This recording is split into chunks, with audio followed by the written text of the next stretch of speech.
इस वीडियो में दोस्तों मैं आपसे बात करने वाला हूं गवर्नमेंट ऑफ इंडिया किसी भी आइटम को एक्सपोर्ट करने पर बैन क्यों लगाती है, उसका क्या क्या रीजन होता है। आइए इस टॉपिक में हर एक चीज को बारीकी से समझते हैं क्या होता है। Last year government of India ने बासमती राइस के एक्सपोर्ट पर बैन लगा दिया, टोटली बैन, कि इंडिया से बासमती राइस एक्सपोर्ट नहीं होगा। आइए समझते हैं उसके रीजन को कि क्या दिक्कत थी।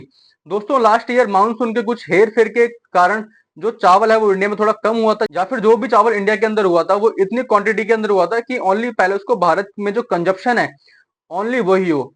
आइए मैं इसको आपको एक चार्ट के तौर पे समझाता हूं।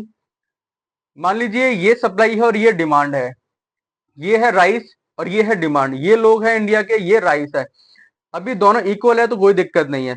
इन केस जो सप्लाई है वो कम हो गई और डिमांड ज्यादा है तो सिंपल सी बात है, जो राइस का रेट है वो बढ़ जाएगा। अब इसको आप ऐसे भी समझ सकते हैं, अगर ये डिमांड है ये सप्लाई है, क्योंकि तो चीज भी लिमिटेड है, सप्लाई वो जो खाने वाले लोग हैं वो भी लिमिटेड है। अब एक्सपोर्टर ने इसको कर दिया एक्सपोर्ट तो क्या गया, ये आ गया नीचे। सिंपल सी बात है, इसके रेट रेट बढ़ गए। बट गवर्नमेंट ऑफ इंडिया ऐसा नहीं चाहती कि हमको कोई भी आइटम महंगा मिले, या फिर आप ये चीज देखते होंगे इंडिया के अंदर कोई भी वेजिटेबल या फिर कोई भी राइस अगर वो महंगा होता है तो वो कुछ टाइम के लिए ही होता है। गवर्नमेंट ऑफ इंडिया उसको ठीक करने की अपनी पूरी पूरी कोशिश करती है। अगर मैं बात करूं, इंडिया राइस का एक बहुत बड़ा एक्सपोर्टर है।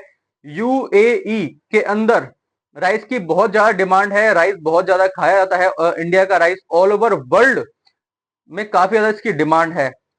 तो दोस्तों सारा जो खेल है वो सप्लाई का है और डिमांड का है। गवर्नमेंट ऑफ इंडिया ये चाहती है कि पहले इंडिया के अंदर उस चीज को कंजप्शन कर लिया जाए, फिर जो एक्स्ट्रा बचे उसको हम एक्सपोर्ट कर दिया जाए। बट फिर भी इंडिया के अंदर कुछ ऐसे एक्सपोर्टर बैठे हुए हैं जो 19-20 करके राइस को एक्सपोर्ट कर देते हैं या फिर करना चाहते हैं। तो गवर्नमेंट ऑफ इंडिया बहुत ही ज्यादा इंटेलिजेंट है, तो वो क्या करती है, वो कहती है ठीक है आपको एक्सपोर्ट करना है आप एक्सपोर्ट करिए। पर गवर्नमेंट ऑफ इंडिया एक्सपोर्ट करने पर भी ड्यूटी लगा देती है।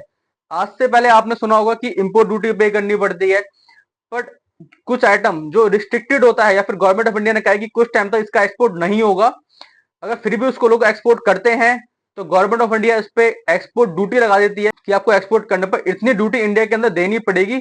तो इससे एक्सपोर्टर समझ जाते हैं कि यार कोई फायदा नहीं एक्सपोर्ट करके, जो हमको इंसेंटिव वहां से या फिर जो प्रॉफिट वहां से होगा वो तो गवर्नमेंट ऑफ इंडिया अपने पास रख लेगी। तो ये कुछ रीजन होते हैं कि गवर्नमेंट ऑफ इंडिया एक्सपोर्ट करने पर बैन लगा देती है। दोस्तों एक्सपोर्ट करके आप सोचते हो हमको तो प्रॉफिट होता ही होता है, इसके साथ में गवर्नमेंट ऑफ इंडिया को काफी ज्यादा प्रॉफिट होता है, क्योंकि जो भी एक्सपोर्ट की डील करी जाती है वो सब डॉलर में डील की जाती है और डॉलर इस टाइम सबसे स्ट्रॉन्ग करेंसी है ऑल ओवर वर्ल्ड। जो भी ऑल ओवर वर्ल्ड जो भी ट्रेड किए जाते हैं वो डॉलर के अंदर और धर्म के अंदर किए जाते हैं, धर्म बोले तो एडी के अंदर किए जाते हैं। तो दोस्तों अगर बाहर की करेंसी मेरे इंडिया के अंदर आएगी तो मेरा इंडिया की इकोनॉमी बढ़ेगी, मेरा इंडिया बाहर से व्यापार वेरी इजीली कर पाएगा, क्योंकि वो जो व्यापार करेगा वो उनकी करेंसी के अंदर ही करेगा। तो ये तो कुछ फायदे होते हैं। सबसे बड़ी बात, एक्सपोर्ट करने पर गवर्नमेंट ऑफ इंडिया कोई भी जीएसटी नहीं लगाती है। 1% की कुछ ड्यूटीज लगती हैं जो कि आपको पे करनी पड़ती हैं, वो कोई बड़ी डील नहीं है। 1 लाख रुपए पे 1,000 रुपए कोई छोटी बात है, मामूली बात आप मान सकते हैं। तो दोस्तों एक और लाइव एग्जाम्पल की बात करते हैं। करंट ईयर के अंदर गवर्नमेंट ऑफ इंडिया ने ऑनियन के एक्सपोर्ट पर बैन लगा दिया था। सिंपल सी बात है, ऑनियन की जो डिमांड है इंटरनेशनल मार्केट के अंदर, दुबई की मार्केट के अंदर काफी अच्छी डिमांड है। तो गवर्नमेंट ऑफ इंडिया ने देखा कि भाई सप्लाई तो कम है, सप्लाई और डिमांड बराबर इंडिया के अंदर, अगर उसको हम एक्सपोर्ट कर देंगे तो डिमांड तो उतनी है, सप्लाई कम होगी तो ऑनियन का रेट वो बढ़ जाएगा।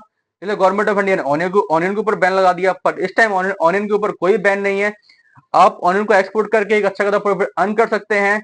महाराष्ट्र नासिक में आपको ऑनियन 12 के 12 महीने अवेलेबल मिलेगा। तो दोस्तों ये तो आपसे मैंने बात की गवर्नमेंट ऑफ इंडिया एक्सपोर्ट पे क्यों बैन लगाती है। आप अपनी एक्सपोर्ट इंपोर्ट की जर्नी को स्टार्ट करना चाहते हैं तो नीचे स्क्रीन पर हमारा नंबर चल रहा है, आप हमसे बात कर सकते हैं। मैं आपकी डॉक्यूमेंटेशन कराने में, बायर को फाइंड करने में, प्रोडक्ट फाइंड करने में, देन कंट्री फाइंड करने में पूरी पूरी हेल्प करूंगा और आपकी एक्सपोर्ट इंपोर्ट जर्नी को स्टार्ट करने में आपकी पूरी पूरी मदद की जाएगी मेरे द्वारा। थैंक यू दोस्तों, मिलते हैं इसकी नेक्स्ट वीडियो में एक नए टॉपिक के साथ में।